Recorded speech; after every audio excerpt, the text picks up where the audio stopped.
Hello दोस्तों। तो आज हम बात करने वाले हैं डीडीसी के बारे में। डीडीसी यानी कि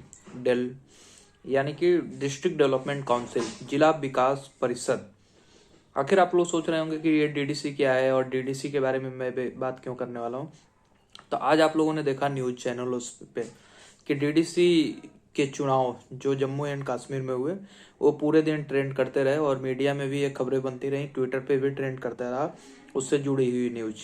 तो लोगों के मन में आया कि ये डीडीसी आखिर चुनाव किस तरह का है, क्या है। लोगों ने गूगल पे सर्च किया, वही आज मैं बताने वाला हूँ आप लोगों को कि आखिर ये डीडीसी चुनाव क्या है।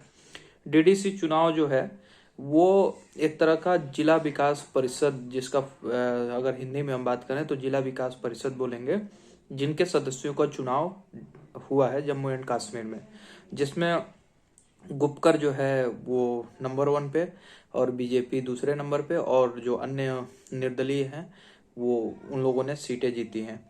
जिसमें मैं आप लोग को बताऊंगा टोटल जो उम्मीदवार थे 2178 उम्मीदवार थे। उनका चुनाव हुआ, जिसमें से लगभग आधा दर्जन से ज़्यादा पाकिस्तानी औरतें थी जिन्होंने चुनाव में हिस्सेदारी ली। ये वो औरतें हैं जिन्होंने चरमपंथी जो जम्मू एंड कश्मीर के नाम लो, कश्मीर के रहने वाले जो वो मुस्लिम युवक जो चरमपंथ में फंसकर पाकिस्तान चले गए थे और वहां पे जाके उन्होंने शादियां कर ली, उनकी जो बेवाएं हैं या उनकी जो बीवियां, जो मनमोहन सरकार के समय में पुनर्वास नीति के तहत जिन लोगों ने चरमपंथ को छोड़ करके मुख्य धारा में शामिल हुआ, उनकी बीवियां आज चुनाव लड़ रही हैं जो पाकिस्तान की रहने वाली हैं। तो डेवलपमेंट होना है इस पे कि कितने उन औरतों ने अगर चुनाव जीते तो किन लोगों ने चुनाव जीते या नहीं जीते, उस पर हम बाद में बात करेंगे। पहले तो मैं ये बात बताना चाहूंगा आप लोगों को कि ये जिला विकास परिषद के चुनाव आखिर हो क्यों रहे हैं और इनका मतलब क्या है, और ये वहाँ के जम्मू एंड कश्मीर के आपके विकास में किस तरह की भागीदारी निभाएंगे। तो मैं एक एग्जांपल से बात करना चाहूँगा कि जब हमारे उत्तर प्रदेश और बिहार और राजस्थान और भी प्रदेशों में भी इस तरह के चुनाव होते हैं, जिसमें अगर हम बात करें तो केंद्र ने 73 संशोधन को आज लागू कर दिया है, जो 28 सालों से लंबित था, जो अक्टूबर 2020 में जम्मू एंड कश्मीर में लागू कर दिया केंद्र सरकार ने, यानी कि सेंट्रल गवर्नमेंट ने जम्मू एंड कश्मीर में पंचायती राज्य, त्रिस्तरीय पंचायती राज्य को लागू कर दिया, जिस पे बहुत सारे पार्टियों ने विरोध किया। जिसके बाद आपके ग्राम पंचायत के चुनाव हुए जिनका वहाँ की लोकल पार्टियों ने विरोध किया। तो उसमें सबसे पहला ये चुनाव है जो 370 के एब्रोगेशन के बाद हो रहा है, इसीलिए यह बहुत बड़ा मुद्दा बना हुआ है। और जो बीजेपी के अलावे जो और पार्टियां थी, यानी कि आपकी 7 पार्टियां जो थी जो अलायंस के साथ चुनाव में उतरी थी, जैसे national conference PDP, people conference CPI CPIM और आपकी अवामी नेशनल कॉन्फ्रेंस जेकेपीएम ने मिलकर चुनाव लड़ा था। और उसमें से इन्होंने People's Alliance for Gupkar Declaration करके एक अलायंस बनाया हुआ था, जो सबसे नतीजों में जो सबसे आगे है। और दूसरे नंबर पे आपकी बीजेपी है और आपकी उसके बाद कांग्रेस जो है उसकी सीटें हैं। कांग्रेस ने इन 7 जो गुपकर अलायंस था उसमें शामिल नहीं हुआ था। और ये गुपकर अलायंस जब बनाया गया था तो बहुत तरह की बातें हो रही थी, बहुत मीडिया में खबरें आई थी कि आखिर ये गुपकर क्या है, इनका मेन मकसद क्या है। वो 7 पार्टियां जो एक दूसरे को, मतलब कुत्ते बिल्ली वाली अगर हम बात करें तो उस तरह का झगड़ा होता था, और उन्होंने बीजेपी के विरोध में, या अगर हम कहें तो वहाँ के जो चुनाव थे उनको लड़ने के लिए सभी 7 पार्टियों ने अपना अलायंस बनाया और चुनाव, और उसमें से कांग्रेस पार्टी केवल अलग से चुनाव लड़ी। अब हम बात करेंगे कि आखिर ये डीडीसी है क्या। तो यह त्रिस्तरीय पंचायती प्रणाली के अंतर्गत ये चुनाव लड़े गए हैं, जिसमें ग्राम स्तरीय, ब्लॉक स्तरीय और जिला स्तरीय 3 तरह के चुनाव होते हैं, जिसमें से ये जिला स्तरीय के चुनाव हैं।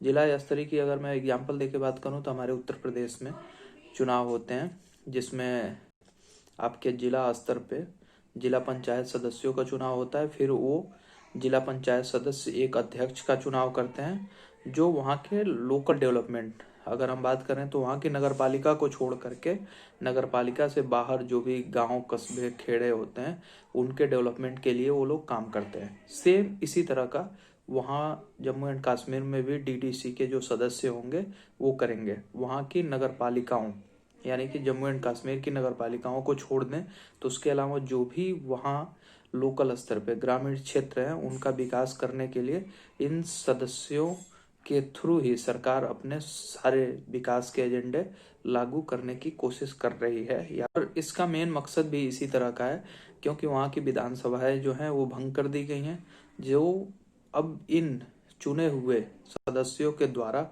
वहाँ का उपराज्यपाल जो भी उपराज्यपाल हैं वो अपने विकास के एजेंडे को लागू करने की कोशिश करेंगे। यही केंद्र सरकार की एक मंशा भी है।